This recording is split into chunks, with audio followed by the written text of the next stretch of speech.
Alors, nous allons faire le cours sur loi normale centrée réduite. Définition. Une valeur aléatoire x suit la loi normale centrée réduite sur R noté n. Donc la moyenne c'est qui vaut 0 et 1 c'est l'écart type sigma 2, sigma au carré égale 1. Si la densité de probabilité f est définie par f de x égale 1 sur racine de 2pi exponentielle de moins x au carré sur 2. Donc ici, là, vous voyez ça, exponentielle x au carré. S'il y avait la dérivée de x carré, c'est 2x. S'il y avait un 2x, on aurait pu intégrer. Mais il n'y a pas de 2x. Donc, on ne peut pas intégrer, trouver une primitive.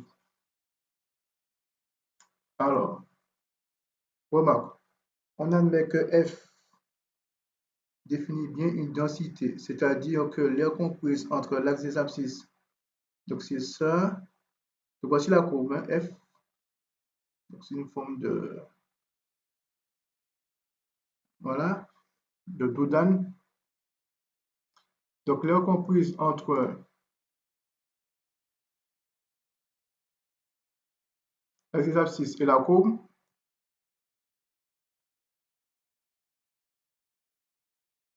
le f est égal à 1. Donc, tout ça, ça vaut 1.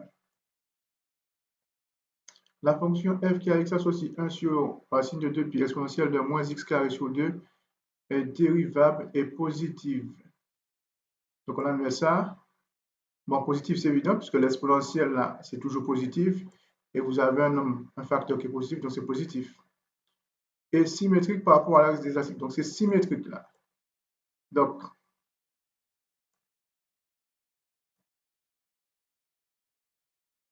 la portion qui est, c'est important, là. Donc, la portion qui est à gauche est égale à la même portion qui est à droite. En termes de volume aussi. Alors,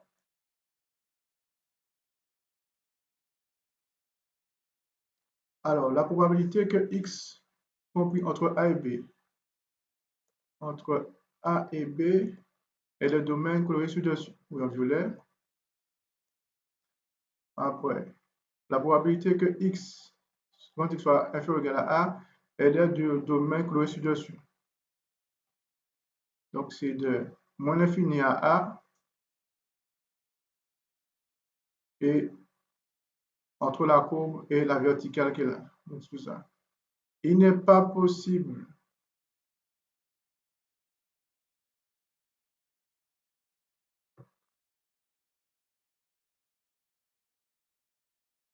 alors, il n'est pas possible d'exprimer les primitives de f à l'aide de fonctions Z. Toutefois, les calculatrices scientifiques permettent de calculer directement la probabilité que x soit compris entre A et B pour une loi normale. D'accord?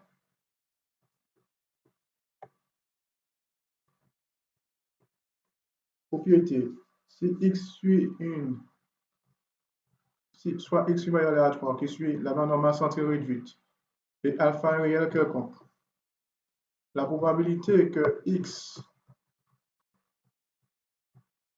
soit inférieur ou égal à 0 est égale à la probabilité que x soit supérieur ou égal à 0 est égale à 0,5. C'est la moitié de 1.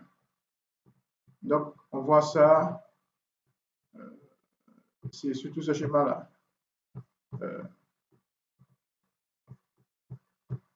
Donc, ce que je dis, la partie de gauche, c'est même là que la partie de droite. Alors, la probabilité que x inférieur ou égal à moins a est égale à la probabilité que x soit supérieur ou égal à a. Donc, c'est ça. La partie là qui est en vert, c'est l'heure qui est en violet. Donc, vous avez a là et vous avez moins a ici. Après, la probabilité que x compris entre moins a et a est égale à 1 moins 2 fois la probabilité que x supérieur à a. Donc, là, c'est la probabilité qui est en blanche, là, entre moins a et a. Donc, c'est tout ça.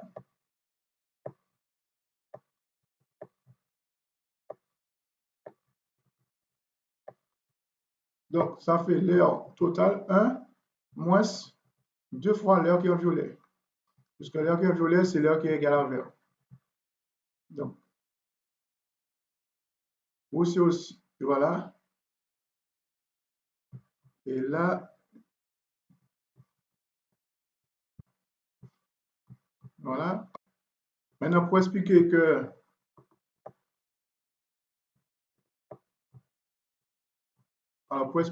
c'est égal à, que c'est 2 fois probabilité, c'est que x inférieur ou égal à moins 1, on va voir ça dans l'exercice plus tard. La seule idée, c'est que P de x supérieur ou égal à A, c'est 1 moins P de x inférieur à A.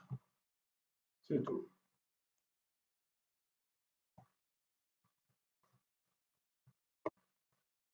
Donc après, c'est propriété du fait que la fonction 1 sur h de pi exponentielle moins x sur 2 symétrique par rapport à l'axe des abscisses, à l'axe des ordonnées plutôt, l'aire comprise entre l'axe des abscisses, c'est ça, et la courbe est égale à 1, oui, le total vaut 1. On retrouve facilement cette propriété à l'aide de la figure, par exemple, pour la seconde formule. Donc ici, la probabilité que l'aire qui est en vert, c'est la probabilité que x inférieur ou égal à moins 1 est égale à l'aire qui est en violet, c'est la probabilité que x supérieur ou égal à 1. Donc voilà pour le cours.